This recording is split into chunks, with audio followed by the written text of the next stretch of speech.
Hi everyone, welcome back to my channel. Thanks for coming back. Yes, I have red hair. Deck the halls with bells of holly. Yeah, we're decking the halls, okay? I don't know if you guys watch booktubers. I love reading. Fun fact, if you want to buy me books, feel free, emails down below. A lot of booktubers these days have been doing read with me videos, and I'm here for it. I'm into it. And I'm like, let me read the Bible with you guys because we got to get into our words. Okay, we're going to be reading 2 chapters. So get your notes out because this is going to be good. And I'm really excited, okay? We're going to start in 1 Samuel chapter 13. Some context. Samuel has just anointed Saul as king, okay? And Samuel gave Saul some instructions. He said, in 7 days, I want you to come up to the high place, meet me there, and I am going to burn a fellowship offering. Once I burn that fellowship offering, God is going to seal you in as king. You're going to be great. We're going to move on with our lives, okay? And so the instruction for Saul is to go up to the high place, the meeting place, and wait for Samuel there so that they can come. Samuel can come and he can burn the fellowship offering and they can move on. Let's read. The men of Israel saw that they were in trouble because the troops were in a difficult situation. They hid in caves, in thickets, among rocks, and in holes and cisterns. Some Hebrews even crossed the Jordan to the land of Gad and Gilead. Okay. Saul, however, was still at Gilgal. So this means that while Saul was at Gilgal, there was war going on. The people of Israel were being defeated. They were losing. Okay. So Saul, however, was still at Gilgal, and all his troops were gripped with fear. He waited for 7 days for the appointed time that Samuel had set. But Samuel didn't come to Gilgal, and the troops started to desert him. The troops were deserting him. That means that the troops are waiting. They're like, yo, we need to win this battle. We are being trumped on. We are being consumed. We are being destroyed. We need to win. We can't stand here all day waiting for Samuel. We can't stand here all day and lose, okay? And so the Bible says here that the troops started to desert Saul. Like, why are you standing here doing nothing? Like, let's go, you know? So Saul said, bring me the burnt offering and the fellowship offerings. Then he offered the burnt offering, meaning he offered the burnt offering to God, okay? Just as he finished offering the burnt offering, Samuel arrived. So Saul went out to greet him. Just as he finished doing the thing he wasn't supposed to do, just as he impulsively went before Samuel, before God, and burnt the offering he was never supposed to burn, because remember, he's supposed to be waiting for Samuel. Then Samuel shows up, just in the nick of time, when Saul had finished doing the thing he wasn't supposed to do, okay? And Samuel asked, what have you done? So Saul answered, when I saw that the troops were deserting me and you didn't come within the appointed days and the Philistines were gathering at Michmash, I thought, the Philistines will now descend on me at Gilgal, and I haven't sought the Lord's favor. So I forced myself to offer the burnt offering. Samuel said to Saul, you have been foolish. You have not kept the command the Lord your God gave you. It was at this time that the Lord would have permanently established your reign over Israel. But now your reign will not endure. The Lord has found a man after his own heart, and the Lord has appointed him as ruler over his people, because you have not done what the Lord commanded. Then Samuel went from Gilgal to Gibeah in Benjamin. Saul registered the troops who were with him, about 600 men. Okay, so I want us to stop there and discuss for a little bit. Saul was impulsive. The instruction was, stay here, wait for me. When I come, we burn the offering.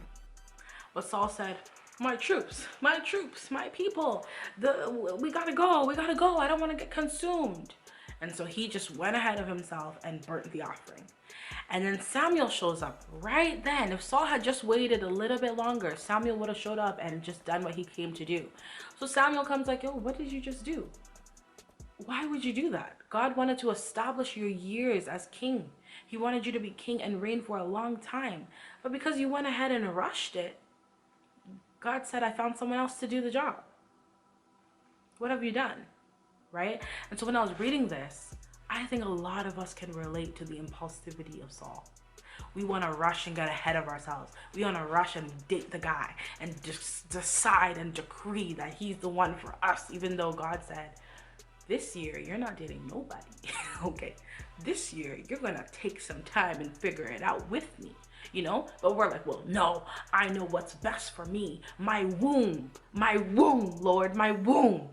But God is like, I don't care if you're 35, I don't care if you're 38. I said this year you are not dating anyone. And then we go and do it, and God's like, well, why would you go and do that? A lot of us can relate to the impulsivity of Saul. A lot of us. And it's sad because God has order, right? God said, wait 7 days, wait the 7 days, because Samuel's gonna come and he's gonna burn the offering. God says, don't go to school there, go to school here. God says, forgive her. God says, get this job. God says, don't quit your job. Yeah, and we're just like, God, I know what's best for me. I'm gonna do what's best for me. And we're just so impulsive and just in a rush. And then God is like, well, why would you do that?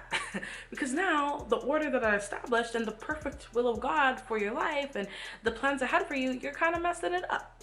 You know what I mean?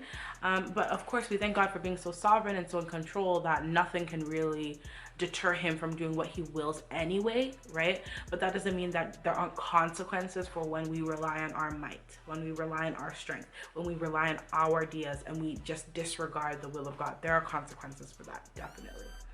So that's one part. Let's continue to the next chapter that I also found quite interesting.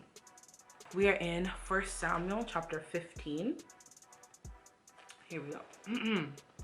Samuel told Saul, the Lord sent me to anoint you as king over his people Israel. Now listen to the words of the Lord. This is what the Lord of armies says. I witnessed what the Amalekites did to the Israelites when they opposed them along the way as they were coming out of Egypt. Now go and attack the Amalekites and completely destroy everything they have. Do not spare them. Kill the men, the women, the infants, the nursing babies, the oxen, the sheep, the camels, the donkeys. Then Saul summoned the troops, come on war people, come on over, and he counted them at Telaim, 200,000 foot soldiers and 10,000 men of Judah. Saul came to the city of the Amalek and he set up an ambush in the wadi.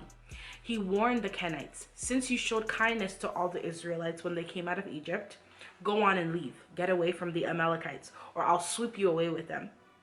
So the Kenites withdrew from the Amalekites. So Saul receives instruction from God, and that instruction is, the Amalekites have done wrong in my eyes. Go there. I've given you the success. Go there and kill everything. The men, the women, the children, the donkey. You all heard the list. Kill everything. Leave nothing. And Saul's like, okay. He prepares his armies. He counts them, 200,000 foot soldiers. He says, okay. But where the Amalekites are, there's the Kenites. And the Kenites didn't do anything wrong. So Saul came to them and he was like, the Kenites, y'all gotta move, because I'm about to kill up these Amalekites. And if you are in the way, y'all gonna get got. Okay, so the Kenites are like, okay, we gone. Then Saul struck down the Amalekites from Havilah all the way to Shur, which is next to Egypt. He captured King Agag of Amalek alive, but he completely destroyed all the rest of the people with the sword. Okay, he captured, what did it say? Are we listening? He captured the King Agag of Amalek alive, but he completely destroyed all the rest of the people. Okay, what did God say? Did God say leave the king? Did God say don't kill the king but kill everybody else? What did God say again? Okay. Saul and the troops spared Agag and the best of the sheep, the goats, the cattle, and choice animals, as well as the young rams and the best of everything else. They were not willing to destroy them, but they did destroy all the worthless and unwanted things. You guys just read with me. We just did this together. And what did God say? Destroy everything. But what did Saul do? He said, I know better than you, God. Because if I destroy everything, then these really good things are going to go to waste. So how about I don't destroy everything? I'm going to keep the king alive. I'm going to take the best sheep, the best goats, the best cattle. And I'm just not going to do what you told me to do because, you know, I think we could use these things. You know, I think I know better than you. So then, verse 10. Then the word of the Lord came to Samuel. I regret that I made Saul king. For he has turned away from following me and has not carried out my instructions. So Samuel became angry and cried out to the Lord all night. So God started talking to Samuel. Remember, Samuel is the prophet that anointed Saul as king. And God told Samuel, I regret making Saul king. That's how much disobedience tastes so bad in God's mouth, that he said, I regret even making him king, because he's just committed to disobeying my commandments. He is committed to not listening to me. I regret making him king, right? Like it was such a bad move. He's just so committed to doing the wrong thing, even with clear instruction. These aren't mistakes. You are blatantly disobeying God, right? So Samuel, the prophet, he's hearing all this from God, and he's crying out to the Lord about Saul. He's upset because godly people, what breaks God's heart breaks our heart too, right? Okay, so early in the morning, Samuel got up to confront Saul. But it was reported to Samuel, Saul went to Carmel, where he set up a monument for himself. Then he turned around and went to Gilgal. When Samuel came to him, Saul said, May the Lord bless you. I have carried out the Lord's instructions. But then Samuel replied, Then what is this sound of sheep and goats and cattle? Right? So Saul is happy. Saul is like, Hi, Samuel. Great to see you. So I did what the Lord said. We defeated the Amalekites. Bless you. And Samuel is like, if you listen to what God said, why can I hear goats and sheep in the background? There shouldn't be any living thing, because God said kill everything. Why are you proud of disobeying God? Why are you proud that you found a way, a loophole? Why are you proud? Right? God said don't bring anything alive. And what did you do? There's sheep and goats everywhere. You know what I mean? Okay, let's continue. I'm getting into it. So Saul answered, this is his excuse, we're here, okay? Saul answered, their troops brought them from the Amalekites and spared the best sheep and goats and cattle in order to offer a sacrifice to the Lord your God, but the rest we destroyed. Stop, Samuel exclaimed. Let me tell you what the Lord said to me last night. So Saul is like, tell me. Samuel continued, although you once considered yourself unimportant, have you not become the leader of the tribes of Israel? The Lord anointed you king over Israel and then sent you on a mission and said, go and completely destroy the sinful Amalekites.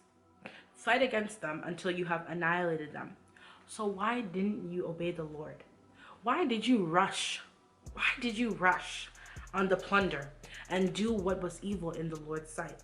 Then Saul goes, but I did obey the Lord.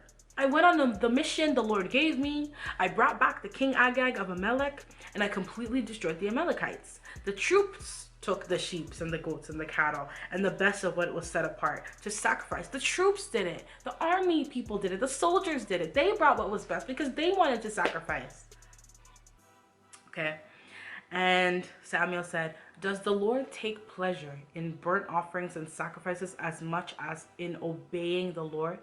Look, to obey is better than to sacrifice.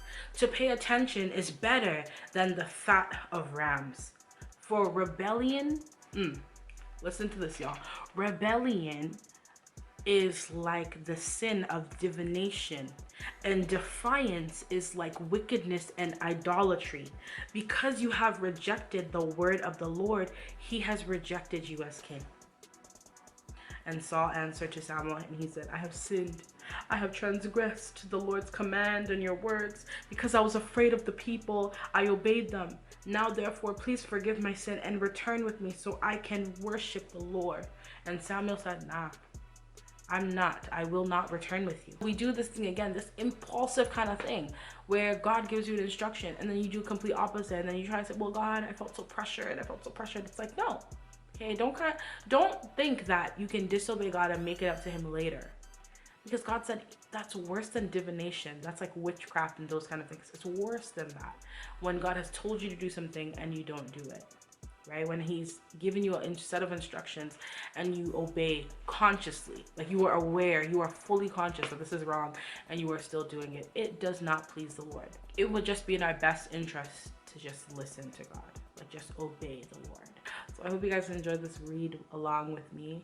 I'm definitely going to do more of these. I feel like we read 2 chapters quick and easy like that, and it was actually fun. So yeah, the Word of God is super fun and I love it so much, and I hope you guys do too. Please leave comments, share, subscribe, and I'll talk to you guys all later. Bye.